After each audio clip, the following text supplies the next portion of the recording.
السلام عليكم ورحمة الله وبركاته. ازيكم حبايبي؟ عاملين ايه؟ يا رب تكونوا بخير. اللي اول مرة يشوفني اخوكم محمد، ودي قناة كريس كيك. اللي اول مرة يشوفني او يتابعني يشرفني اشتراكوا في القناة وتفعيل الجرس عشان يوصلوا كل جديد. طبعا زي ما احنا عودناكم احنا بنتكلم عن الادوات والخامات. النهارده بقى جايين فيديو جامد جدا للادوات.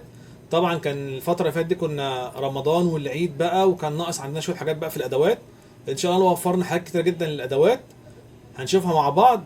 بس في يا جماعه ملحوظه لو سمحتوا، طبعا انا في حاجات انا كاتب عليها السعر، تمام؟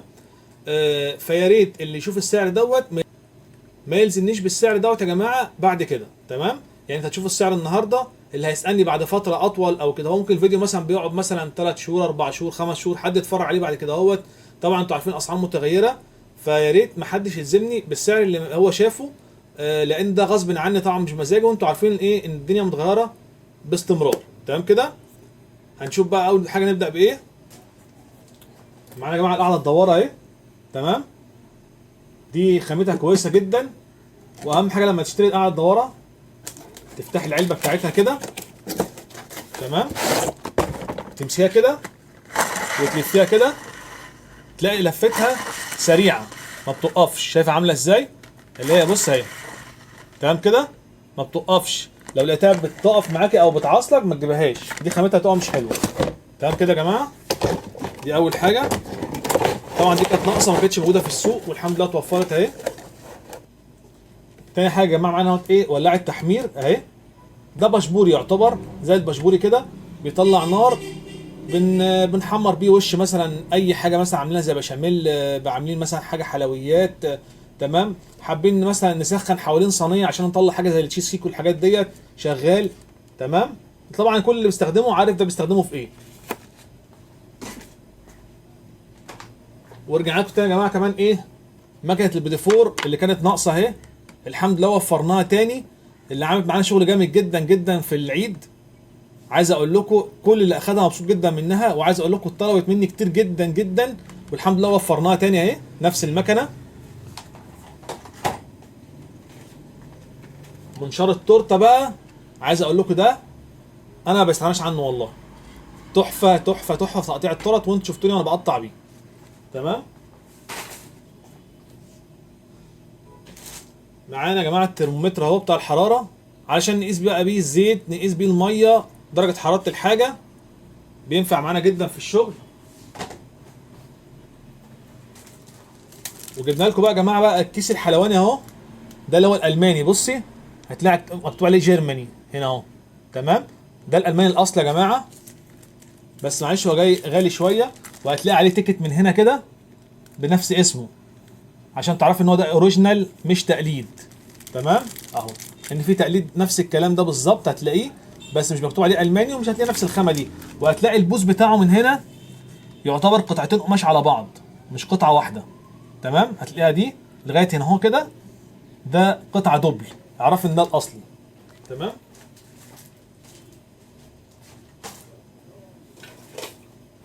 معانا بقى يا جماعه قطاعه، معانا القطاعات دي. دي قطاعه عايز اقول لكم محترمه. بصوا عامله ازاي، بص بص بص بص بص. نعملها بقى كده، ونطلع كل واحده لوحدها من اول الصغيره خالص، تمام؟ مقاسات بقى يا جماعه واحنا ماشيين كده، بصوا، ومشرشره. وعايز اقول لكم خامتها ستانلس نضيفه جدا، لغايه اكبر واحده اللي هي زي دي كده اهو، تمام كده؟ الطقم ده على فكره يا جماعه جامد جدا جدا والله. نرجعه بقى تاني كده.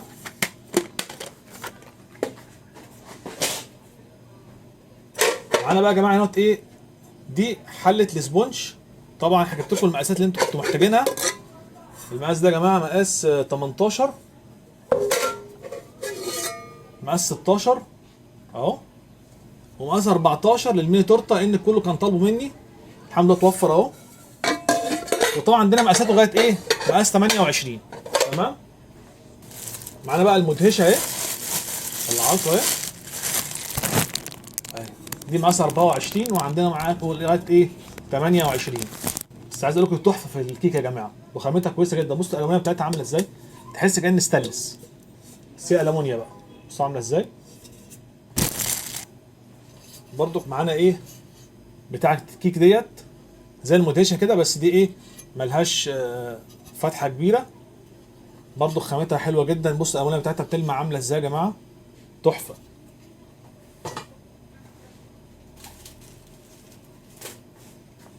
وبرضو رجع تاني معانا قالب التوست اهو، اللي عامل شغل كويس جدا معانا.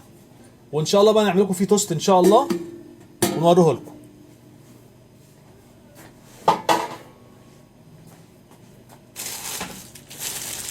معانا بقى هنا ايه المولدات السيليكون يا جماعه، دي الحروف اهي.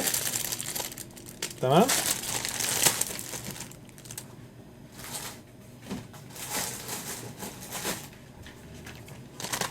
دي الحروف الصغيره، هتلاقوا هنا ايه الحرف بس متكرر بقى، كل حرف متكرر مرتين عشان لو نكتب اسم حاجه ولا كده.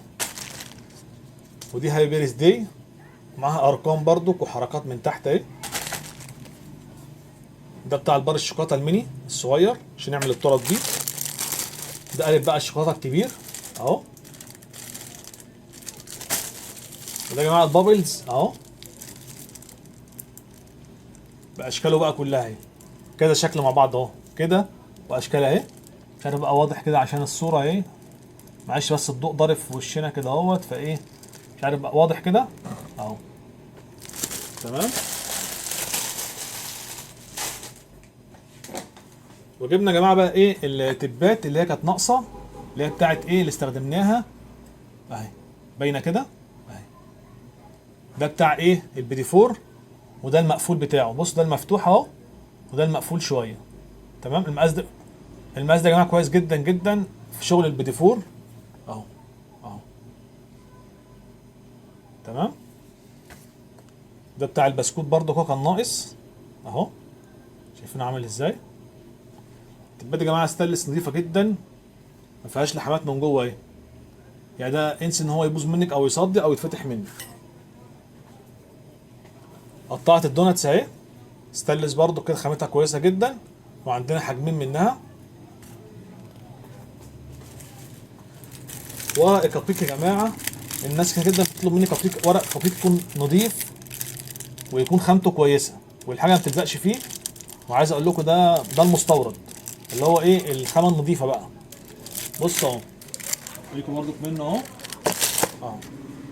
بصوا عامل ازاي، ما شاء الله لا قوه الا بالله. عايز اقول لكم في الوان جميله جدا منه اهي. طبعا ده بقى فيه 100، يعني العدد بتاعه 100 من جوه، غير طبعا المصري خالص. طبعا احنا دخلنا بقى على ايه، على الصيف وشغل الايس كريم يا جماعه. قلت لكم بقى ان هو ايه السيليكون بتاع الايس كريم، عايز اقول لكم تحفه. هوريكم من جوه كده، عاملين له فكره جميله قوي عجبتني. بصوا عامله ازاي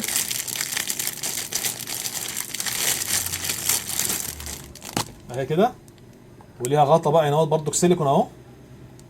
بصوا بقى من هنا اهو، بتركبها العصيان دي كده اهي، اجيبها لكم كده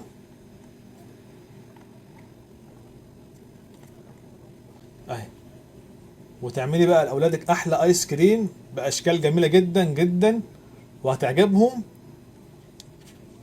وتقوم بقى بعد ما تعملي كده اهو خلاص اهي اهي. بص اهي كده اهي، بتقوم بقى مغطيه بالايه بالغطا ده كده. تمام اه. ومدخلاه التلاجة في الفريزر طبعا، عشان ايه ما يلقطش حاجه بقى ولا طعم من الفريزر ولا حاجه. بص اهو جميله جدا، عجبتني جدا الفكره دي يا جماعه. معانا بقى يا جماعه بصوا طقم السكليبر دوت عشان التورت المرتفعه، وسعره كويس جدا يا جماعه والله. تقريبا السعر ايه واضح، 3 مع بعض. الواحد على فكره بيتباع ب 50 جنيه الواحد، الثلاثه مع بعض بكام؟ ما تلزمنيش يا جماعه بالاسعار دي برضو. طبعا بقى في السكليبر دوت، ده اللي هو ستانلس، عايز اقول لكم خامته فظيعه وتقيل جدا، عشان ايه نسوي بقى التورت بيه من الجنب. ده يا جماعه سكليبر اهو، ده طقم سكليبر مشرشر وعاده في 4 قطع ده برضه عشان نسوي بيه الكريمه بتاعت التورت. دي هنا قطاعات حروف، دي عشان يا جماعه البسكوت. بصوا لو تلاحظوا كده، شايفين رسمه البسكوت عامله ازاي؟ بتعمل نفس الحروف اللي كتبها اللي هي على البسكوت مثلا كده اهو. جميله جدا. معانا بقى قطاعات ايه البسكوت والصابلي دي، عايز اقول لكم تحفه تحفه اهي. وسعرها كويس جدا يا جماعه، ستانلس نضيف جدا على فكره، الستانلس بتاعها حلو جدا. الاشكال اللي انتوا بتدوروا عليها طول السنه اهي موجوده ان شاء الله. طبعا بقى يا جماعه احنا ما نسيناش حبايبنا بتوع شغل عجينه السكر، وفرنا لكم كل حاجه بتاعت عجينه السكر يا جماعه، قطاعات ادوات كل حاجه ان شاء الله. بسم الله كده. بصوا معانا اهو، ده دي قطاعه ايه ورق الشجر يا جماعه اهي، قطاعه الفراشات اهي باحجامها اهي، قطاعه الورده اهي، قطاعه الفروزن اهي احجامها برضو اهي،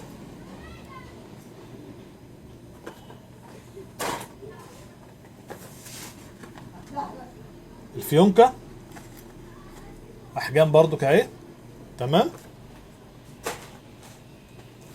قطاعه ارقام اهي، سوسته، كل الشغل ده سوسته على فكره، لا سوسته على طول بتضغطي عليها كده تنزل كده معاكي تمام.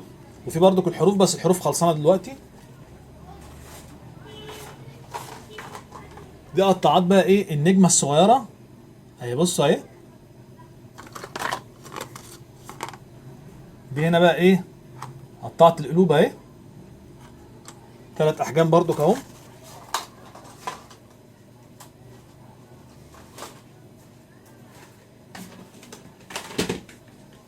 جبت لكم بقى مكوه محترمه جدا جدا بصراحه. انا اول مره اشوف الخامه ديت، وعايز اقول لكم ان هي مصري مش مستورده، بس عايز اقول لكم تحفه تحفه تحفه. بصوا عامله ازاي، الايد بتاعتها ما شاء الله كده، تحسي متينه كده وماسكه حاجه في ايدك حلوه كده وتعرفي تتحكمي فيها.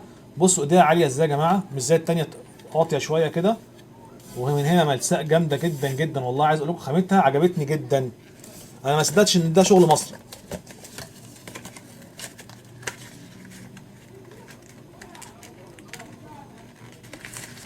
اهي.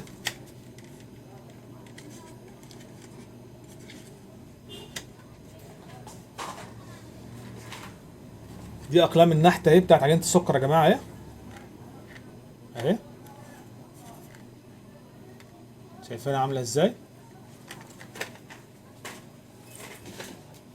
دي اقلام الترقيق اهيت برضه عجينه السكر عشان نعمل بيها ايه الفتحات والحاجات ديت اهي، بنفس ايه اللي انتوا شايفينه دوت، باحجام بقى صغير في كبير في كبير.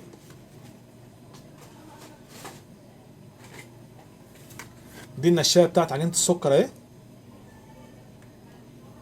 او الفراده مثلا، هنقول فراده عشان برضك ايه الناس تعرفها.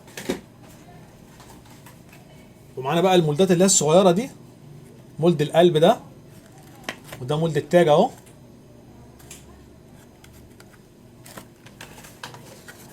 ودي اهي قطعت بقى اللي هي ايه دوار الشمس اهي، بصوا يا جماعه عامله ازاي، سوسته برضو. ودي هناك ايه مولدات بتاعه الايه البالون اهي، باحجامه برضو كده واشكاله. كده احنا خلصنا، ويا رب نكون افدناكم ويكون الفيديو عجبكم. طبعا اللي استفاد من الفيديو يا جماعه يا ريت ما ينساش بقى الشير عشان الكل يستفيد والفايده تعم. هستنى عليكم وتفرحني جدا. سبحانك اللهم وبحمدك، اشهد ان لا اله الا انت، استغفرك واتوب اليك. دمتم سالمين، والسلام عليكم ورحمه الله وبركاته.